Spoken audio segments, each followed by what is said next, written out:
AP CM Chandrababu Naidu deputy CM Pawan Kalyan Delhi పర్యటన రాజకీయ వర్గాల్లో ఆసక్తి రేకెత్తిస్తోంది.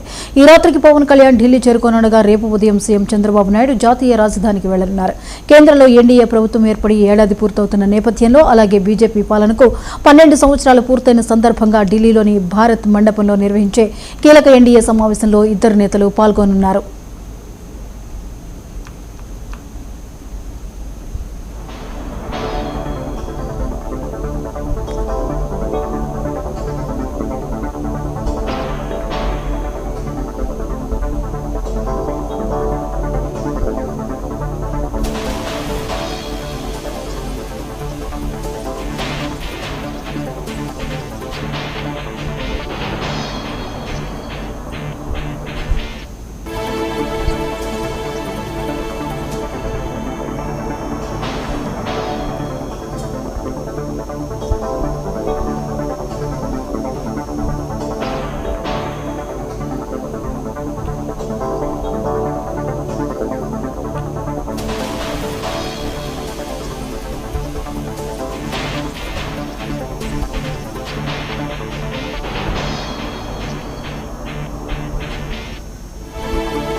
ఈ సమావేశంలో కేంద్ర ప్రభుత్వ పనితీరు, భవిష్యత్ రాజకీయ వ్యూహాలు, ఎన్డీఏ భాగస్వామ్య పక్షాల సమన్వయంపై చర్చ జరగనుంది. ఇక మరోవైపు జూన్ 15 తరువాత కేంద్ర కేబినెట్ పునర్వ్యవస్థీకరణ జరిగే అవకాశాలపై రాజకీయ వర్గాల్లో చర్చ సాగుతోంది.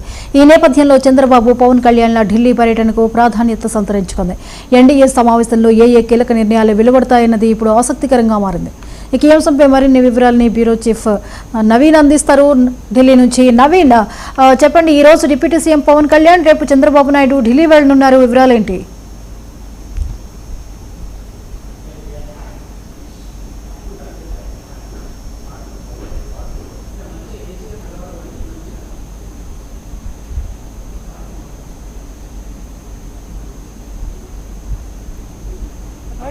రాత్రి 7 గంటలకి AP deputy CM Pawan Kalyan Delhi కూడా చేరుకోబోతున్నారు. రేపు ఉదయం 11:30 గంటల ప్రాంతంలోనే ఆంధ్రప్రదేశ్ ముఖ్యమంత్రి చంద్రబాబు నాయుడు కూడా ఢిల్లీ కూడా చేరుకునేటువంటి అవకాశం కనిపిస్తుంది. రేపు సాయంత్రం ఎన్డీఏ భాగపక్షాలకు సంబంధించినటువంటి సీఎంలతో పాటు డిప్యూటీ సీఎంల సమావేశం కూడా జరగబోతుంది. భారత్ మండపంలో ఈ యొక్క సమావేశం కూడా ఏర్పాటు చేశారు. ముఖ్యంగా ఇటు కేంద్రంలో బీజేపీ 12 ఏళ్ళు పూర్తి చేసుకున్నటువంటి నేపథ్యంలో ఇది చాలా కీలకమైనటువంటి సమావేశం కూడా చెప్పుకోవచ్చు. ఎందుకంటే ఈ యొక్క సమావేశానికి ఎన్డీఏ భాగస్వామ్యంలో ఉన్నటువంటి పార్టీకి సంబంధించినటువంటి నేతలు కావచ్చు, ముఖ్యమంత్రులు, ఉప ముఖ్యమంత్రులు, అందులో ఉన్నటువంటి కొంతమంది కీలక నేతలందరూ కూడా ఈ యొక్క సమావేశం కూడా హాజరయ్యేటువంటి అవకాశం ఉన్నట్టు కూడా తెలుస్తుంది. ఈ నేపథ్యంలోనే ఇప్పుడిప్పుడే కొంతమంది సీఎంలతో పాటు డిప్యూటీ సీఎంలు ఆల్రెడీ ఇతర రాష్ట్రాలకు సంబంధించినటువంటి కొంతమంది నేతలు కూడా ఢిల్లీ కూడా చేరుకోవడం జరిగింది. రేపు ఈ కీలకమైనటువంటి సమావేశం కూడా చెప్పుకోవచ్చు. అయితే మొదటగా ఈ సమావేశంలో మాత్రం ఆంధ్రప్రదేశ్ ముఖ్యమంత్రి చంద్రబాబు నాయుడు కూడా కొంత ప్రజెంటేషన్ కూడా ఇచ్చేటువంటి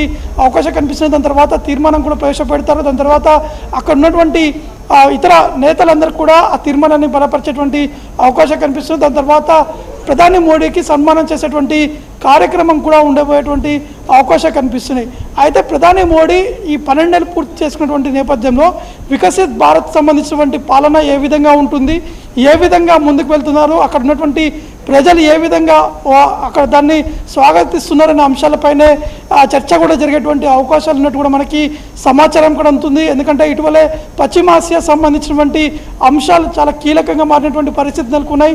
ఇంధనం సంబంధించినటువంటి కొరత కావచ్చు, ఆ పెట్రోల్ రేటు పెరుగుతున్నటువంటి పరిస్థితులు నెలకొన్నాయి.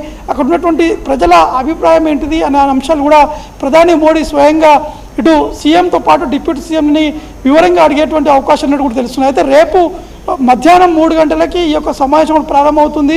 ఈ 9 గంటల వరకు ఈ యొక్క సమావేశం కూడా జరిగేటువంటి అవకాశం కనిపిస్తున్నాయి. కాబట్టి 2 రోజుల పాటు ఆంధ్రప్రదేశ్ ముఖ్యమంత్రి చంద్రబాబు నాయుడు ఢిల్లీలోనే ఉండేటువంటి అవకాశం కనిపిస్తున్నాయి. ముఖ్యంగా రేపు జరిగిపోయేటువంటి ఎన్డీఏ సమావేశంలో పాల్గొంటారు. దాని తర్వాత ఎల్లుండి రాష్ట్రపతి భవన్లో జరగబోయేటువంటి నీతి ఆయోగ్ సమావేశంలో కూడా ఇటు చంద్రబాబు నాయుడు పాల్గొనేటువంటి అవకాశాలు కూడా మనకి సమాచారం అందుతుంది. Jyothi. Right, thank you Naveen.